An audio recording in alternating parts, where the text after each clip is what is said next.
this is our third video, and we hope that if you like what we're talking about, that you would actually subscribe to our channel. And that's cute. Don't forget to click the button below. We always do that. All right, okay, that's what we're getting a hold of it. All right, so for this video, we are kind of following through the other one that we did, where we talked about resolutions, a new year and a new me, kind of a thing. So now we're heading over to the second part, where we should break it down for you. We're going to talk about relationships, families, communities, professional, and self.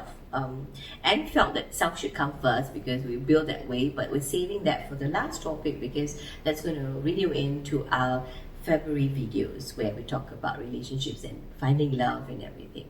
Okay, so let's begin. Right, so Anne, do share with us something about relationships that you can better yourself in this year, 2020. This year, I'm looking to build more meaningful relationships with my friends. I do feel like for a long time I shut off people. I think I used the term introvert as an excuse for a long time, but I've come to realize that people are really important in life, and relationships, they need maintenance just like everything else. You can't just say, hey, you're my friend, so just because I don't see you, talk to you for so many years. I think it matters keeping in touch, checking with the person, showing them that you care. So yeah, this year I'm putting in, I won't say effort because it's coming quite naturally.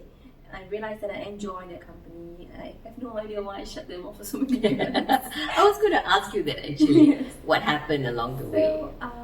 And then I guess because it's just flowing nicely, I had friends who, I wouldn't say they were friends in my school days, ex-classmates and stuff. They've been calling me, texting me, suggesting we meet up. And I met out a few of them too, and it feels nice to have more people in my circle. Yes, yeah. Nice. Actually, I'm pretty much feeling the same way too.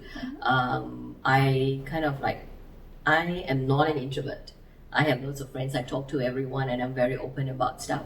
But because of life and because of certain situations with my sons, there was a need for me to constantly be around my children and going for therapy and not being able to find babysitters. So whenever my friends would go out for drinks or dinner, it was very difficult for me to join them because there was no one there to care for my kids. Yes. So with that in mind, I kind of had to say no. I'll join you guys another time. And slowly people stopped asking you because they didn't want to, feel like impose. Yeah. So now I find that I've come to a better place where things are a little bit easier. The boys have grown up, and my friends who are like 20 years ago are still in contact with me. We still catch up on Facebook, on Instagram, but there's something to physically being with that person.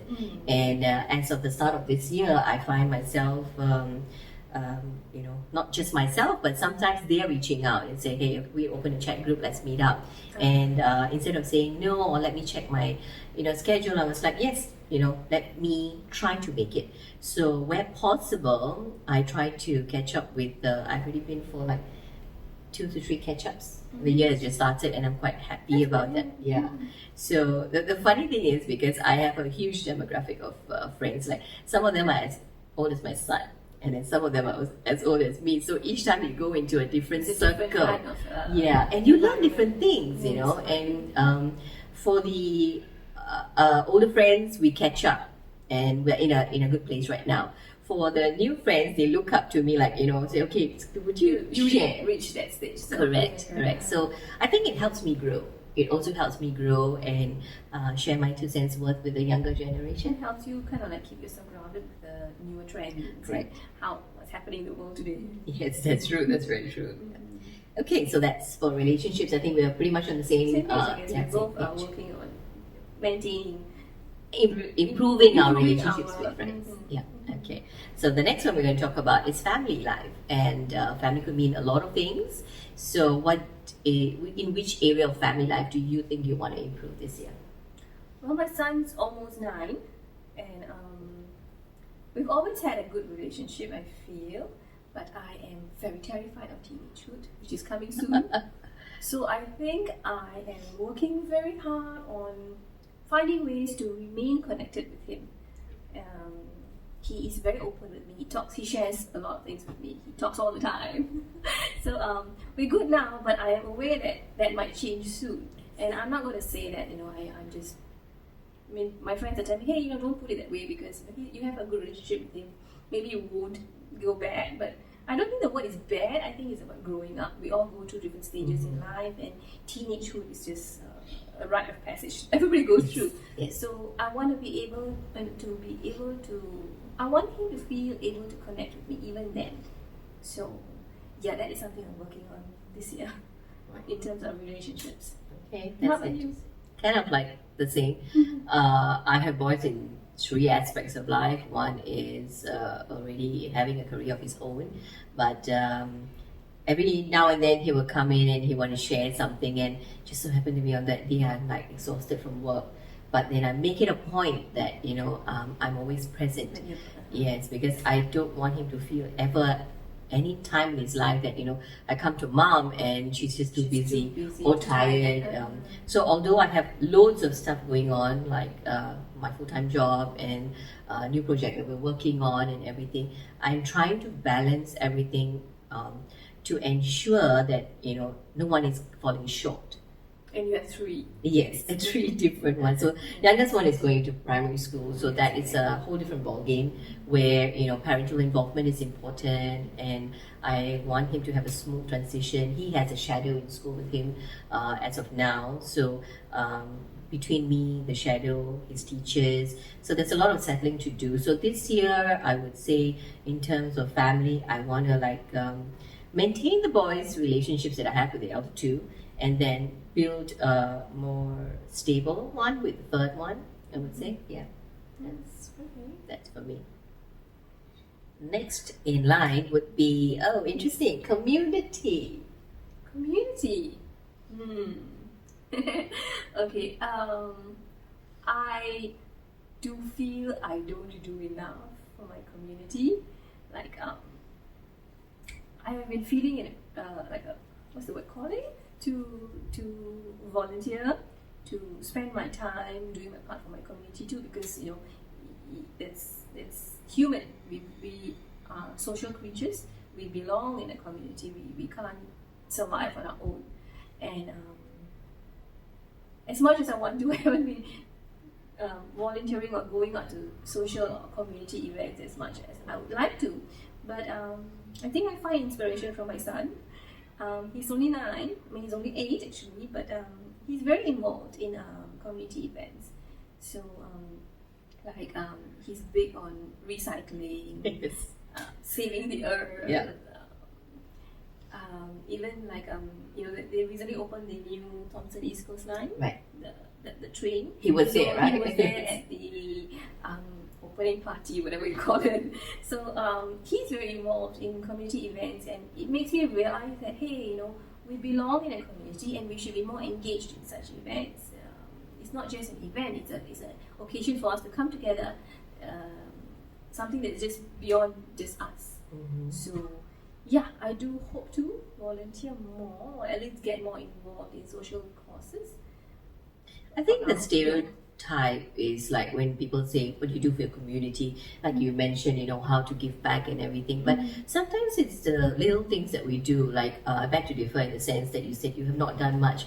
You're very pro local businesses, which is, I would say, giving back to community, where you try to educate people about how to support local businesses, how you work with them, and how you communicate with them, how you try to cut back on packaging and going eco-friendly and stuff like that. So it's not always about at the community event, which to me that would be something that I will be looking into, because I have been involved in a lot of campaigns pertaining to community and autism awareness and stuff like that. This year I am hoping to have more platforms to share on.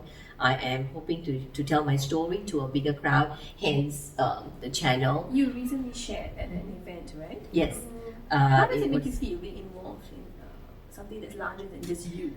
I don't know, it's very natural to me, which is weird because sometimes, they will just, the the organizing party would call me and say, hey, we need a speaker and we need a mom who represents. We thought of you. So they would call me on a last moment basis, and many people, although they are very much more qualified than me and more able to handle the stage, but they get stage fright because in a huge community like this, you never know what questions they're going to throw at you. That is correct. Yes. And people tend to, really like, oh dear. Freeze up. Yes. And if you're not open, if you're not really willing to share every aspect of your life, someone may just question and ask you, oh, okay, would you like to share us how you overcome this? How did you do it? Are you willing to share? Or at that point of time, do you freeze up? So fortunately, So fortunately for me, it's just like, I just want to share because I've been through so much. It was horrible. And there was no one for me to talk to or to reach out to. And along the years, a lot of people who I've spoken to on the phone advised, and many of them tell me that, you should reach out to more people. You should get out there. And, especially my husband was saying that we did an interview with this lady from Sweden. She was writing a book about autism parents. She came to our house and we sat down and I spoke straight 3 hours with her. So after that, Peter was saying that, did you know you just spoke for 3 hours on an interview? I was like, yeah, is it? And there's no sweat. I was like, no, it's exciting, Because you're very passionate. Yes, I'm very passionate about it. So, this YouTube channel was like, been in the works for a long time, but just never had the guts to do it. But that's the whole idea, is to reach out, to share more. And I'm hoping for myself, I do get more engagements this year and, tell my story. That's on my part for community. I like what you said about the small businesses platform. Made me realize that, there's a lot more I can do in that arena. So, come out of that, stereotype where we have to be in a event. Sometimes we can do something small like saving the planet, saving the environment, going eco-friendly, and all these are little things that we do that, yes, not going to change the world tomorrow, but it's a start. Really, Yeah, it's a start. Okay, so next, coming in line with that, your professional change. Right. Professionally, this year, I've got big plans. Okay. And that was part of it. Mm-hmm. I wanted to do something that is beyond just journals, a more lifestyle, something that completed the whole lifestyle that I am promoting. In a sense. Okay. So Annette is there. So you want to share a little bit about Annette? Is it you? Is it a brand? Is it a commodity? What is Annette to the viewers? Okay, she's freezing up. Okay, let's see. Annette, from my own very personal point of view, is it's women. It's about women. Most of them are moms. We represent women in their 30s to 40s, which is, I think, a voice that isn't very strongly heard, especially in Singapore. There are a lot of personalities out there who are more vocal in this sense, and they're in their 20s. But the 30s and 40s aren't that well represented, in my opinion. And I think there's a lot more in life that happens too in 30s and 40s, which I'm discovering now. And I would like to see more people share that. And Annette is like a platform for that. For a place where people in our age can just embrace themselves and better themselves. Okay, all right. That's her point of view. My point of view, what I bring to Annette is a little different. Similar but different. In her case, she talked about mothers. Yes, we're definitely a platform for mothers, a platform for mothers in their we put it as 30s to 40s because that's where we are at. And like she mentioned, there's a lot of influencers out there that are in their 20s. They are looking good, they have it all together, it's picture perfect. But life happens as your kids grow and challenges take place. There are family issues, there are educational issues, financial issues, housing issues, and these are things that you may not face in your 20s, but maybe in your 30s. And wrinkles happen at 30s too. Sorry? Wrinkles. Wrinkles, yes. And I do have friends who are going through divorces, friends who are, not being able to settle now. They have different, Many range of housing is a big yeah, issue. housing. You can't Yes. continue with your parents for that long. Correct. Housing Yes. is a Right. big issue. Correct. Yeah. So those are things that you can't kind of see, like she said, wrinkles, your skincare, things are Grey gonna hair. gray hair. Yes, I had to fix a lot of mine this morning. Droopy And skin. when you hit into your 40s, it's a whole different show where your worries are different, your stability is different, your expectations of life. People say yes, you wheel back, you downscale, but the reality of life is we are living in Singapore. There's a scene That's true. everywhere. And So how do you you downscale? can't downscale because the cost of living keeps rising. Yes, correct. So I think platform is a practical one that we're going to just tell you what it is, how life is here in Singapore. It's not, I mean, it's beautiful. It's beautiful here. The weather is great and everything, but yeah, sustaining the lifestyle is a whole different ballgame. And when you have special need kids, yeah, that's a whole different video on finances. So basically, we are reaching out to moms locally, preferably, because then you can relate with the struggles we're talking about or the lifestyle issues that we're talking about. And the whole point, the angle that we're taking is to be yourself, to just be raw and to embrace every Flaw. every flaw that you have. And Because only then can you, once you acknowledge that, only then can you better it. Like, okay, this is what I need to work on. Yeah. yes, that's true. And also to do it as a group, as a team where everybody encourages one another. There is nothing to laugh about. It's if you made a blunder today, someone else has already done it before. Maybe they're just not talking about it. So the mistakes that you make and the trials that you go through. So these are things that you can just come and share. And we're hoping that Annette will grow and it will have its own space. It will be a lifestyle connected to Rebel, where Rebel does paper and stationery, and Annette would do a lot more of lifestyle branding. But I guess Annette is more committed to building the community. Yeah, to build that team of women that come together to empower one another. Yeah. There's a lot of these overseas, and I do follow some of them. I love it, but sometimes just want to be in a room full of people that get I me. can, and like what we talked about just now, physically be present makes a big difference. So Yes. that's why we thought it's a good idea to do it here because we want that physical presence. Yes, correct. So it's like, all right, it's Friday night, let's go for wine, ladies. And then we all just gather at this place and you can just feel free. You don't have to worry about judgment or about what this person will say because everybody's there is going to tell you how good and how bad life can get. Yes, that's true. Yeah. So basically that's what we're working on.